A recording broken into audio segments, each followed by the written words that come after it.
ലെബനനിൽ pager walkie talkie സ്ഫോടനങ്ങൾക്ക് പിന്നാലെ മധ്യേഷ്യയിൽ പുതിയ പോർമുഖം തുറന്നെന്ന് പ്രഖ്യാപിച്ചിരിക്കുകയാണ് ഇസ്രയേൽ.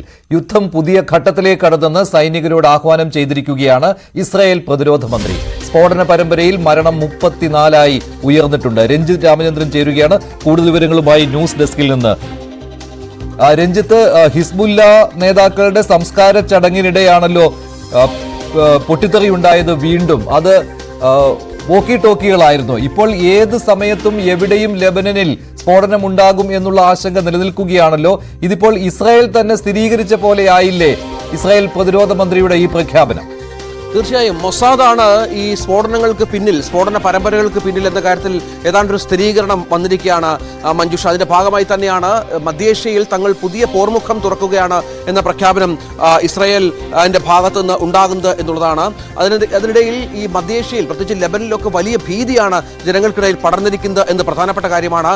ഏത് ഉപകരണവും, ഇലക്ട്രോണിക്സ് ഉപകരണം എന്തും, ഫ്രിഡ്ജും ടിവിയും വാഷിംഗ് മെഷീൻ, ഏത് ഉപകരണവും പൊട്ടിത്തെറിക്കുമെന്നുള്ള മെസ്സേജുകൾ ഈ വാട്സപ്പുകളിലൂടെയും ഈ മറ്റും പ്രചരിക്കുന്ന ഒരു പശ്ചാത്തലം അവിടെയുണ്ട്. അത് ആ മേഖലയിൽ ജനങ്ങളുടെ ജീവിതം വലിയ ഭീതിദായകമായിരിക്കുകയാണ്. പലരും ഇത്തരം ഉപകരണങ്ങൾ ഉപേക്ഷിക്കുന്ന സാഹചര്യം കൂടി അവിടെ നിലനിന്നിരിക്കുന്നു. ഇതിനിടയിൽ ഇറാൻ അടക്കം അമേരിക്കയും സഖ്യകക്ഷികളുമാണ് ഇത്തരം സ്ഫോടന പരമ്പരകൾക്ക് പിന്നിൽ എന്ന അതീവ ഗൗരവതരമായ ആരോപണം ഉന്നയിച്ച പശ്ചാത്തലമുണ്ട്.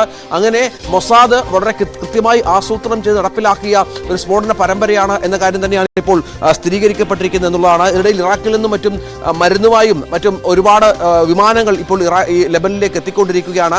ലെബനിലെ മിക്ക ആശുപത്രികളും ഇത്തരത്തിൽ പൊട്ടിത്തെറിച്ച് പരിക്കേറ്റ ആളുകളെ കൊണ്ട് നിറഞ്ഞ സാഹചര്യം കൂടി ഇതിനോട് ചേർത്ത് വായിക്കണം.